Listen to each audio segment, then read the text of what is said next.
ఆ రోడ్స్ మీద road number 5లో చాలా పెద్ద ఎత్తున మాబ్ జమ అయ్యారు. జమ అయిన తర్వాత అతన్ని మనం వేరే గేట్ ద్వారా ఈ గొడవలు జరిగే అవకాశం ఉందని చెప్పేసి అతనికి చెప్పి యాజమాన్యం వాళ్ళు సంస్థ వాళ్ళు బయట పంపించడం జరిగింది.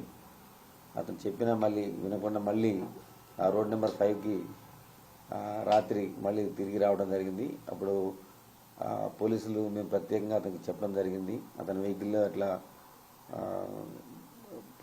వెళ్ళొద్దని చెప్పినాం, ఎందుకంటే ఏదైనా సంఘటన జరిగే అవకాశం ఉందని గట్టిగా చెప్పడం జరిగింది.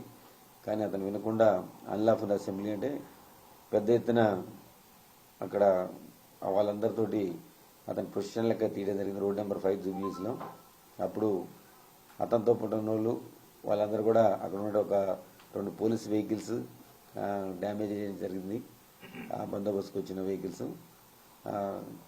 ఆ సందర్భంగా మేము crime number 780/2023 under section 147, 148, 290, 353, 427 read with 149 IPC section 3 of PDP act, 119/177 of MB act of case జూబ్లీస్లో కేసు సోమటలో కేసు నమోదు చేయడం జరిగింది.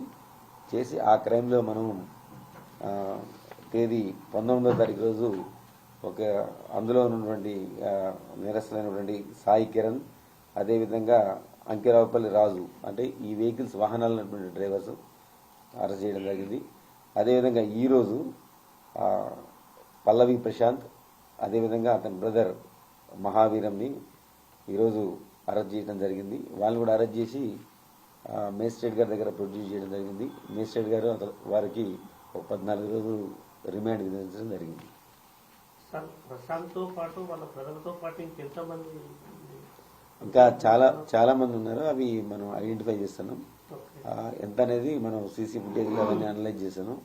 చేసిన తర్వాత మనకి ఎంతమంది అనేది ఫైనల్ చేయాలి. ఇప్పటి వరకు ఎంతమంది మీద ఎఫ్ఐఆర్ నమోదైంది సార్? ఇప్పుడు వరకు అంటే చాలా మంది మీద ఉన్నది. అది మనం సీసీ ఫుటేజ్ తర్వాత ఫైనలైజ్ అవుతుంది. ఇప్పుడు ప్రస్తుతానికి మటుకు మనం ఈ కేసులో 9గురిని అరెస్ట్ చేయడం జరిగింది.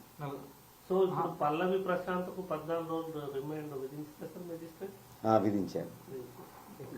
ఇక్కడ ఏ మేజిస్ట్రేట్ 17th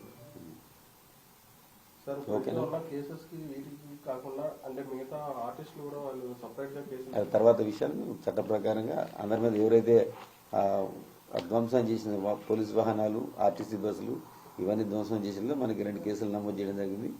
వాటిలో అందరిని కూడా గుర్తించిన తర్వాత ఎవరైతే నేరానికి పాల్పడ్డారో వాళ్ళ మీద మన చట్ట ప్రకారం చర్య తీసుకోబడుతుంది.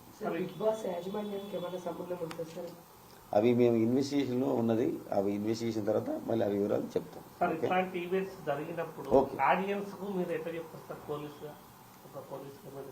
పోలీసు ఏం చెప్తున్నారంటే ఎవరైతే యూత్ ఉన్నారో వాళ్ళు ఇట్లాంటి జరిగినప్పుడు ఇట్లా మాబ్ మొబిలైజ్ చేసినప్పుడు ఎవరో చేసిన నేరాలకి వీళ్ళు కూడా కొంతమంది అక్కడికి వచ్చి చూడటానికి వచ్చిన వాళ్ళు కూడా వాళ్ళు కూడా ఈ కేసులో వాళ్ళ పేర్లు కూడా వచ్చే అవకాశం ఉంది. కాబట్టి ఇట్లాంటి జరిగినప్పుడు ఎందుకంటే అన్రూలీ మాకు ఎవరికి కంట్రోల్ ఉండరు వాళ్ళు అట్లాంటి వాళ్ళు ఉన్న దాంట్లోకి వచ్చినట్టయితే వాళ్ళు పర్మిషన్ తీసుకోవాలి. అక్కడ స్పెసిఫిక్ ఇట్లాంటి జరిగినప్పుడు ఏమైనా ప్రొసెషనల్ తీయని వితౌట్ పోలీస్ పర్మిషన్ అతను కూడా ఈయన పల్లవి ప్రశాంత్ కూడా జరగడం జరిగింది ఆ రోజు.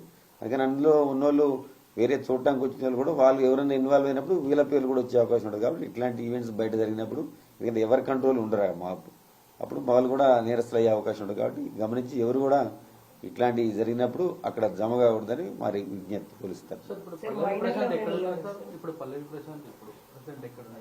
ఆ జైలుకి వెళ్తున్నారు, వెళ్తున్నారు. సార్ ఇప్పుడు చాలా మంది బాధితులు వచ్చారు, వాళ్ళకి సంబంధించినటువంటి వాళ్ళు అనవసరంగా తీసుకొచ్చారు మైనర్స్ ఉన్నారా, వాళ్ళకి ఏం చెప్తున్నారు? అంటే ఎవరైనా మైనర్స్ ఉండని అందరూ ఎవరైతే నేరం చేశారో చట్టానికి అందరూ కూడా చట్టం ముందు అందరూ సమానులే. అందుకని చట్ట ప్రకారం వాళ్ళ మీద చర్య తీసుకోవాలి. ఇంతే కుటుంబ సభ్యులు కలిసే అవకాశం వాళ్ళు చట్టప్రకారం జైలు పోయి తీసుకొని పాత తీసుకొని వాళ్ళు కలుగుతుంది. దానికి ఎందుకంటే వాళ్ళందరికీ కూడా చట్ట ప్రకారం హక్కు ఉంటుంది, కలుసుకోవాలి.